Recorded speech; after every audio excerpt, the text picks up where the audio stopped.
Bonjour, je suis Suzanne Martin, étudiante en césure à Centrale Supélec, et aujourd'hui je vais vous parler de World Ready Women, qui est l'association que j'ai confondée avec ma camarade de promo Eve. Donc on s'est rendu compte en arrivant à l'école que le pourcentage de filles atteignait difficilement 20%, et même une fois entrées dans l'école, il y a encore de nombreuses barrières auxquelles les femmes ingénieures font face, et elles sont souvent mal identifiées et un peu taboues.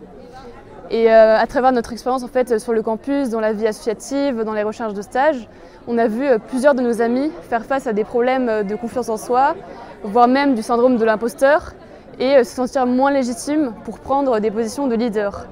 Et donc c'est pour ça qu'on a voulu lancer cette association, car aussi à l'entrée dans le monde professionnel, ça peut paraître comme un moment préoccupant pour les femmes, car il y a encore des gros enjeux de diversité et d'inclusion, et les causes sont multiples. Donc ça peut être simplement des biais, le problème de la maternité, ou alors des violences sexistes et sexuelles. Et tout ça va créer en fait un espèce de plafond de verre, et c'est là que nous voulons intervenir. Pour donner une illustration concrète du manque de confiance en soi des filles sur le campus, j'ai pu le voir à travers la junior entreprise, qu'on avait moins de filles en tant que chef de projet qui postulaient à des missions, et surtout aux missions techniques, qui sont donc les missions les plus rémunérées. Et donc on s'est rendu compte qu'il y avait seulement 5% de l'argent qui était reversé aux étudiantes. Bonjour, moi c'est Eve. J'ai cofondé avec Suzanne l'association World Ready Women, et comme elle vient de vous l'expliquer, le problème en fait des inégalités hommes-femmes vis-à-vis de l'emploi, c'est un problème qui a de multiples facettes. Nous, on a décidé de se concentrer sur plusieurs facettes. La première, c'est la visibilité qu'on accorde aux femmes ingénieures, puisque créer de la visibilité, c'est aussi créer de la confiance en soi, créer de la réussite et montrer qu'on croit en ces femmes ingénieures. Du coup, pour ça, on a créé les portraits d'ingénieurs. Les portraits d'ingénieurs, c'est des portraits de jeunes femmes de Centrale Supélec qui sont étudiantes ou alumni et qui présentent leur parcours pour montrer la diversité de ce qu'on peut faire quand on devient ingénieur, et que c'est super.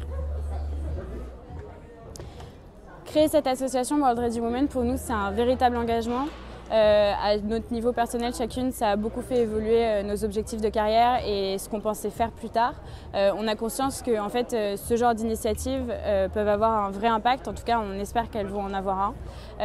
Et en plus, ce qui est super, c'est qu'on rencontre des gens qui sont aussi convaincus et passionnés que nous en les faisant venir à l'école, en créant des échanges entre eux, les étudiants, et des associations spécialisées, des personnes qui sont engagées dans leurs entreprises pour l'égalité hommes-femmes. Et c'est pour nous très important, surtout dans le monde de demain qui a plein de challenges à relever, notamment par les ingénieurs et les ingénieureux. Du coup, voilà. Cet engagement associatif, ça a vraiment changé les choses dans la manière dont je voyais ma carrière. Et j'ai vraiment envie de m'investir dans une start-up à impact social après mon cursus à Centrale Supélec. Et je pense que c'est le cas de beaucoup d'étudiantes et d'étudiantes de l'école et des autres écoles en ce moment. Et donc c'est vraiment très important de se mobiliser et de suivre en fait, la voie qui a le plus de sens pour nous et dans laquelle on a envie de mettre de l'énergie pour changer les choses pour le monde de demain.